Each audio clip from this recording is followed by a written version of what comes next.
আসসালামু আলাইকুম। Rosie's CB চ্যানেলে সকলকে স্বাগত। আমরা সব সময় একই ধরনের মশলা দিয়ে রান্না করে থাকি, কিন্তু রেসিপির ভিন্নতায় খাবারের স্বাদ ভিন্ন ভিন্ন হয়ে থাকে। আজ আমি চিকেন দো পেঁয়াজা তৈরি করে দেখাবো।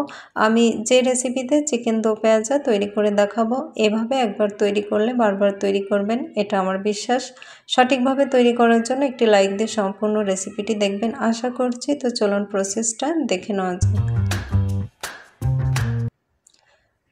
চিকেন দো পেঁয়াজা তৈরির জন্য আমি এখানে 1 কেজি মুরগির মাংস কিছুটা ছোট ছোট পিস করে কেটে নিয়েছি। পছন্দ মতো যে কোনো সাইজের কেটে নিতে পারবেন।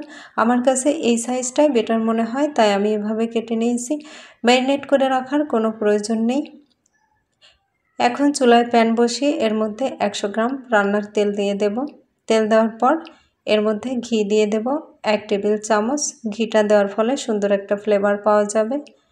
এবার এর মধ্যে পছন্দ মতো গরম মশলা অ্যাড করে দিতে হবে। আমি এখানে 2টা তেজপাতা, 2 টুকরা দারুচিনি, 8টা এলাচ দিয়ে দেব। জিরা দিয়ে দেব হাফ চা চামচ। এখন এগুলো নাড়াচাড়া করে ঘ্রাণ ছড়ানো পর্যন্ত ভেজে নিতে হবে। ভাজা হয়ে গেলে পেঁয়াজ বাটা দিয়ে দেব 2 টেবিল চামচ, রসুন বাটা 1 টেবিল চামচ, জিরা বাটা 1 চা চামচ, আদা বাটা 1 টেবিল চামচ। মশলাগুলো কাঁচা গন্ধ চলে যাওয়া পর্যন্ত কষিয়ে নেব।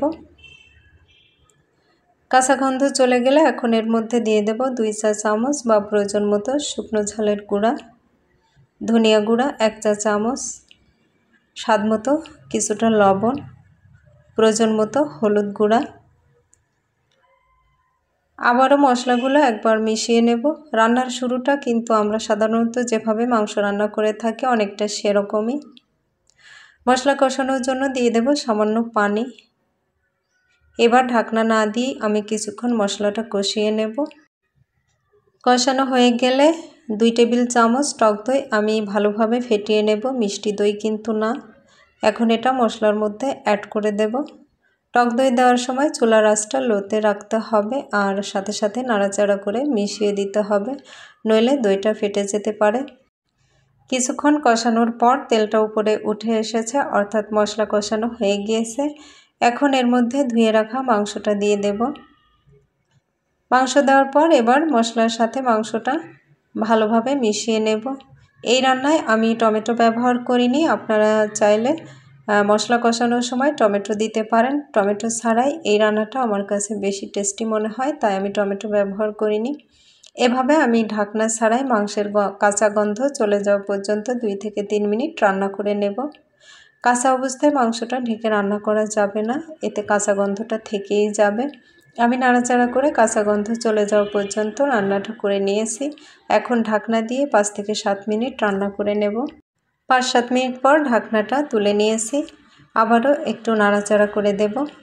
মাংসের ঝোলটা শুকিয়ে গেছে, এজন্য আমি চায়ের কাপের 1 কাপ গরম পানি অ্যাড করে দেব।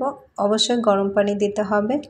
এবার ঢাকনা লাগিয়ে রান্নাটা হতে থাকবে আর আমি এই রেসিপির ভিন্ন টেস্টের মূল কাজটি করে নেব। তো এখানে আমি বড় সাইজের 4-5টা পেঁয়াজ 4 ফালি করে এভাবে পাপড়ি করে নিয়েছি। যে কোনো সাইজের পেঁয়াজ এখানে ব্যবহার করা যাবে। আমার এখানে 1 কাপের মতো পেঁয়াজ রয়েছে। এখন 1 টেবিল চামচ তেল গরম করে নিয়েছি, এর মধ্যে পাপড়ি করে রাখা পেঁয়াজগুলো দিয়ে দেব। এই পেঁয়াজগুলো ভেজে ফেলা যাবে না, তেলের মধ্যে কিছুক্ষণ নাড়াচাড়া করে শুধুমাত্র একটু নরম করে নিতে হবে। আমি নাড়াচাড়া করে কিছুটা নরম করে নিয়েছি। এখন এই পেঁয়াজগুলো মাংসের মধ্যে দিয়ে দেব। এবার নাড়াচাড়া করে পেঁয়াজটা মাংসের সাথে ভালোভাবে মিশিয়ে দেব। ঢাকনা দিয়ে পেঁয়াজগুলো সেদ্ধ হওয়া পর্যন্ত রান্না করে নেব। সেদ্ধ হওয়া পর্যন্ত রান্নাটা করে নিয়েছি, এবার ঢাকনা তুলে নেব। এমনভাবে রান্নাটা করে নিতে হবে যাতে পেঁয়াজটা সেদ্ধ হয়ে যাবে কিন্তু গলবে না। তো দেখুন আমার রান্নাটা হয়ে গিয়েছে, এবার পরিবেশন করে দেখাবো। এই রেসিপিতে একবার তৈরি করে দেখবেন, সেরা স্বাদ পাবেন ইনশাল্লাহ। রেসিপি ভালো লাগলে লাইক, কমেন্ট ও সাবস্ক্রাইব করার অনুরোধ রইল। পেজ থেকে দেখে থাকলে পেজটাকে ফলো দিয়ে রাখবেন। শেষ করছি আজকের মতো, কথা হবে অন্য কোনো ভিডিওতে। আল্লাহ হাফেজ।